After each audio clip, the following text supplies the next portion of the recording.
सड़क सुरक्षा फोर्स पंजाब जीवन रक्षा के लिए प्रतिबद्ध 24 घंटे। मात्र 1 साल में सड़क दुर्घटना में होने वाली मृत्यु में लगभग 50% की कमी।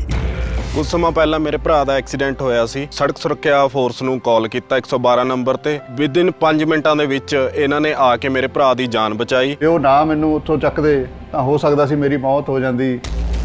मुख्यमंत्री भगवंत सिंह मान की कोशिशों से अपना पंजाब बन रहा है रंगला पंजाब।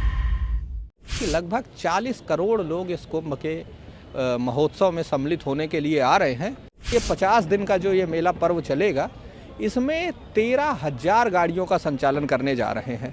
700 के करीब मेला स्पेशल ट्रेन है जो लॉन्ग डिस्टेंस की हैं।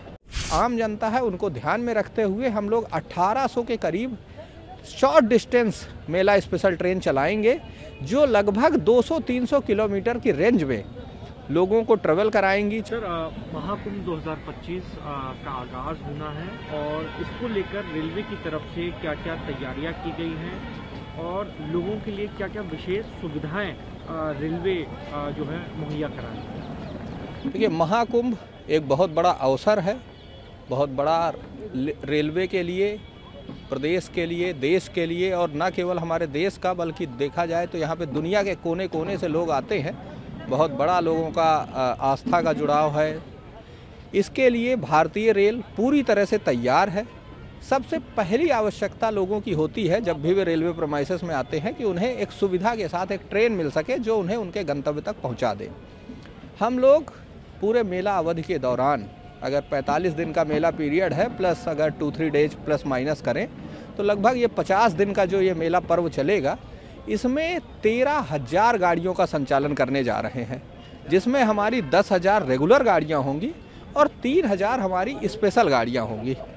ये स्पेशल गाड़ियों के बारे में मैं बता दूं, इसमें हमारी 700 के करीब मेला स्पेशल ट्रेन है जो लॉन्ग डिस्टेंस की हैं। लॉन्ग डिस्टेंस का मतलब ये है कि इसमें देश के कोने कोने से, हर जगह से लोग आ सकें, इसके लिए रेल प्रशासन ने इन विशेष गाड़ियों को नोटिफाई किया हुआ है, जो कि रिजर्व कैटेगरी की होंगी, जिनमें रिजर्व कैटेगरी के कोचेज लगे होंगे और लोग रिजर्वेशन करा के लंबी दूरी की इस यात्रा को तय करेंगे और इस महाकुंभ में सम्मिलित होंगे। हम इसके अलावा, चूँकि जो आसपास के लोग हैं और आम जनता है उनको ध्यान में रखते हुए हम लोग 1800 के करीब शॉर्ट डिस्टेंस मेला स्पेशल ट्रेन चलाएंगे, जो लगभग 200-300 किलोमीटर की रेंज में लोगों को ट्रेवल कराएंगी, चाहे वो लखनऊ की तरफ हो, बनारस की तरफ हो, कानपुर की तरफ हो, सतना, मानिकपुर, झांसी, पंडित दीनदयाल उपाध्याय जंक्शन के लिए हो, ताकि हमारा जो आम जनता है वो लोग इस मेला में सम्मिलित हो सकें, इस मेला में के पर्व का आनंद ले सकें और अपने गंतव्य तक पहुंच सकें। ये अनरिजर्व्ड कैटेगरी की ट्रेन होंगी, इनमें कुछ ट्रेन मेमू ट्रेन होंगी, कुछ हमारे कन्वेंशनल रेक्स होंगे और लोग इन गाड़ियों में यात्रा करेंगे। इसके अलावा हम लोग विशेष तरह की ट्रेन चला रहे हैं जिसे हम लोग रिंग रेल कह रहे हैं। इस रिंग रेल का मतलब ये है कि बहुत सारे यात्री ऐसे होते हैं जो न केवल प्रयागराज संगम में स्नान करना चाहते हैं, बल्कि चित्रकूट भी जाना चाहते हैं, बनारस भी जाना चाहते हैं, अयोध्या धाम के भी दर्शन करना चाहते हैं।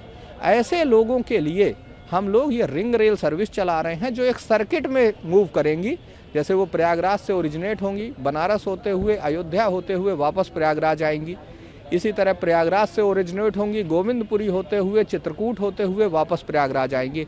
तो इस तरह से हम लोग इस सर्किट में इन रिंग रेल ट्रेनों का संचालन करेंगे, ताकि हम लोग अधिक से अधिक लोगों को उनके गंतव्य तक सुविधा के साथ पहुंचा सकें।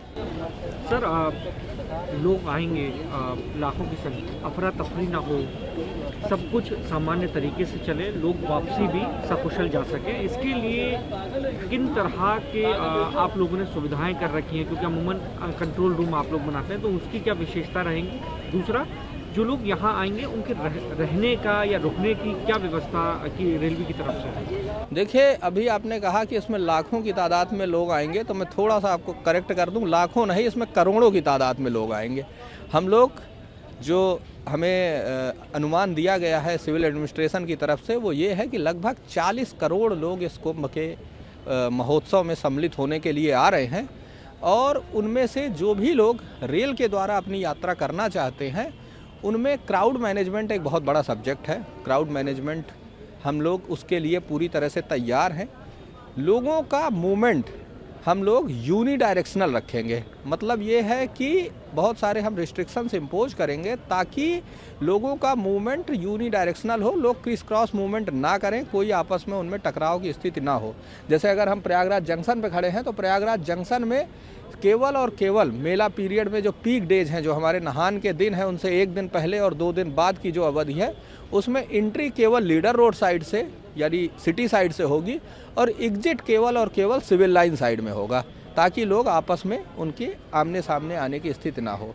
इसी तरह जो हमने यात्री आश्रय शेड बनाए हुए हैं, जिनमें प्रत्येक यात्री आश्रय शेड की क्षमता है लगभग 5000 एक समय पे, तो इस तरह से हम इन यात्री आश्रय शेडों में केवल इन प्रयागराज जंक्शन के ही यात्री आश्रय शेड में 20,000 लोगों को एक साथ रख सकते हैं, क्योंकि हमारे यहाँ पे 4 यात्री आश्रय शेड हैं और जो डिफरेंट कलर में कोडेड हैं। जैसे अगर आपको लखनऊ या बनारस की तरफ यात्रा करनी है तो आपको लाल रंग के यात्री आश्रय शेड में जाना होगा। आपको मानिकपुर, सतना या झांसी के लिए यात्रा करनी है तो आपको पीले रंग के यात्री आश्रय शेड में जाना होगा।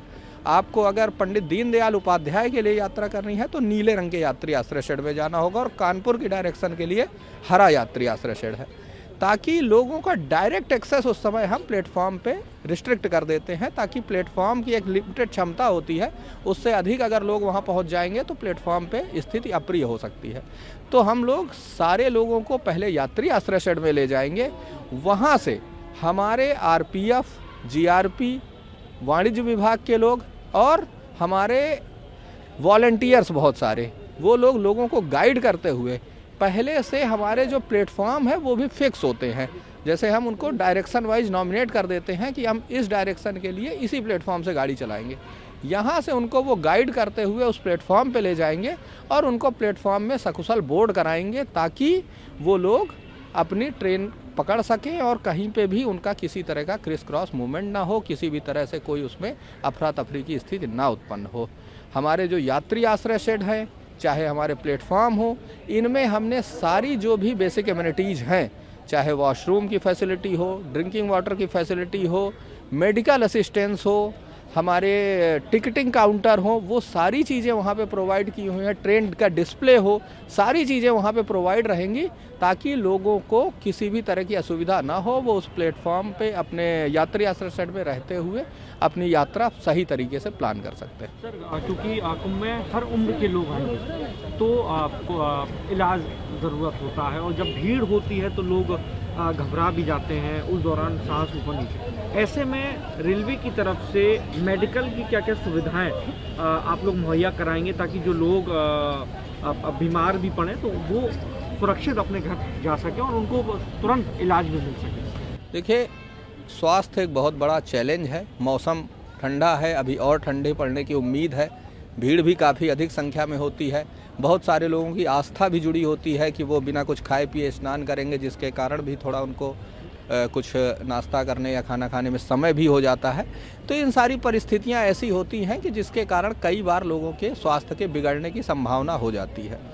हम प्रत्येक प्लेटफॉर्म पे हमारे मेडिकल बूथ रहेगा, जिसमें doctor, paramedical staff round the clock तैनात रहेंगे।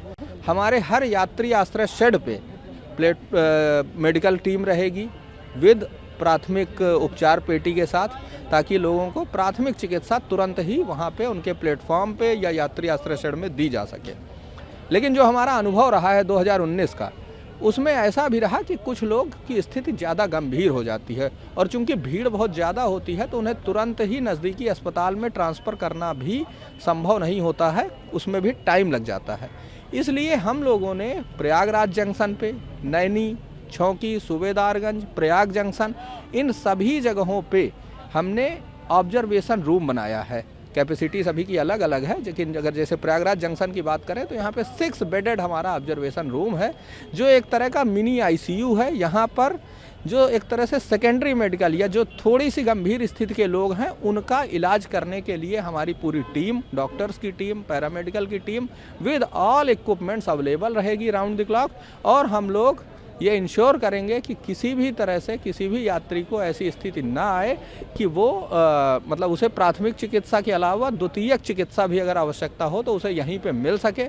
इसके अलावा अगर कोई बहुत गंभीर स्थिति में आ जाता है, बहुत ही सीरियस स्थिति में आ जाता है, ट्रॉमा की स्थिति है, उसे तुरंत ही किसी बड़े हॉस्पिटल में शिफ्ट करने की आवश्यकता है, तो हमारी एम्बुलेंस भी यहाँ पे तैनात रहेंगी और वो उनको इतना टेक केयर करते हुए वहाँ तक पहुँचाने की हम लोग प्रयास करेंगे कि वो लोग स्वास्थ्य के संबंधित किसी समस्या से ग्रस्त ना हो। एक आखिरी सवाल ले लेता हूँ क्योंकि आपने 2019 का जिक्र किया।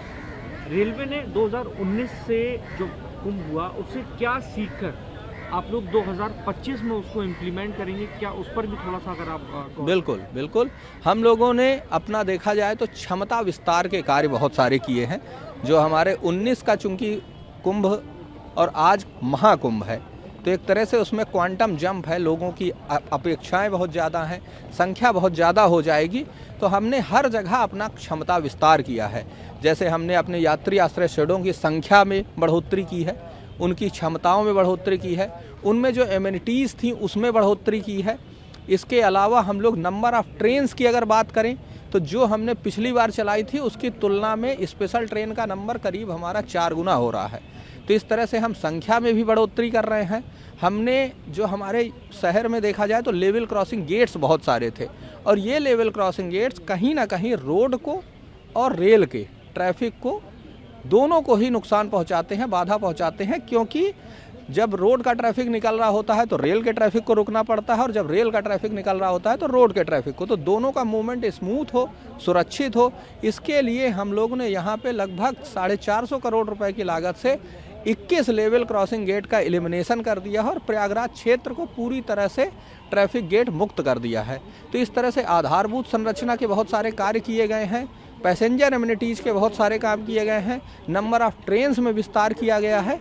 ये बहुत सारे कार्य हैं जो हमने 19 से सीखते हुए इनकी क्षमता में बढ़ोतरी की है, ताकि हम लोग जो जनता की आकांक्षाएं हैं, अपेक्षाएं हैं, उस पर खरे उतर सकें।